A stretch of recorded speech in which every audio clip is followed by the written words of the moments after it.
it catches the imagination of a whole lot of people. It catches the imagination of educators who are struggling with schools that they want to cure the dropout rate. It catches the imagination of deans at colleges who have students who don't want to be in the classroom all the time any longer. It captures the imagination of provosts at our universities who 5 years ago were interested in building buildings and having bricks and mortar and all the rest, and now that they're struggling to pay for all those, are happy to partner with someone who is going to provide them a platform and not have to have them pay for it except when they want to use it.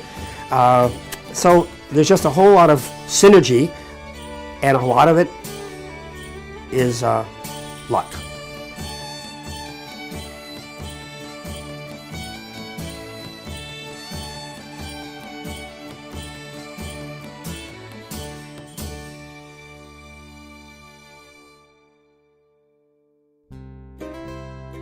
So after the event in 2007, we decided that we were going to really move ahead with the plans to have a sailing school vessel for Rhode Island that could be permanently berthed here and could reinvigorate our school systems and be available on an all-time basis, not just when we occasionally have a tall ships visit like we're having this next summertime, and there'll be kids involved in that, and they'll all be here for 4 or 5 days, and then they're gone.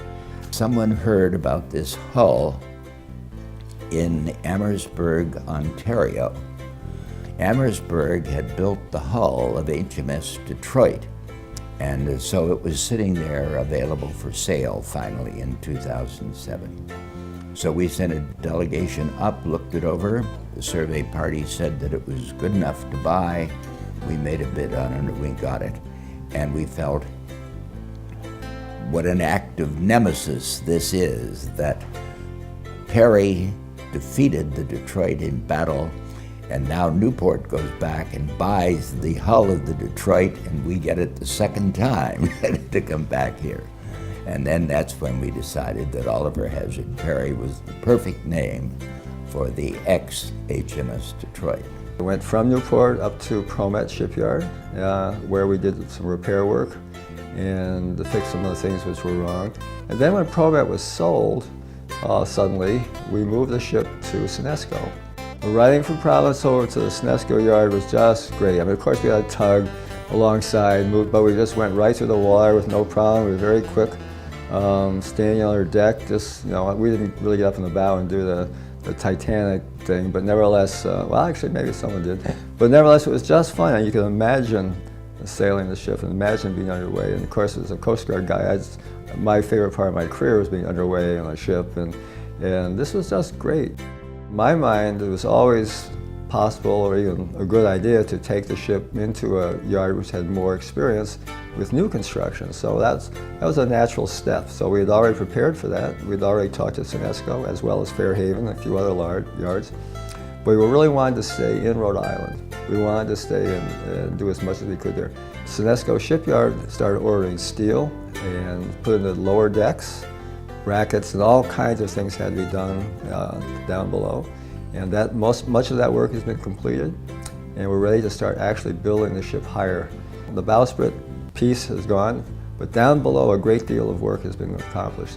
So now we're going to start building up.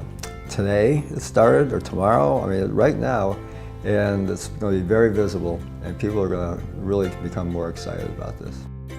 Our goal, right out front, 3 years from now, when you drive into Rhode Island from Massachusetts or Connecticut, the sign "Welcome to Rhode Island" is a big image of the Oliver Hazard Perry, because we symbolize our state. And the first step on this was to get the legislature to designate us as the Rhode Island's educational tall ship. So that's the first step in what we hope will be the whole state coming together with a symbol that does it for our whole educational system, our whole state, and all the rest. Let's go down to the seas again, to the lonely sea and sky. And all I ask is a tall ship and a star to steer her by. The wheels kick and the wind song, and the white sails shaking, gray mist on the sea's face and a gray dawn breaking.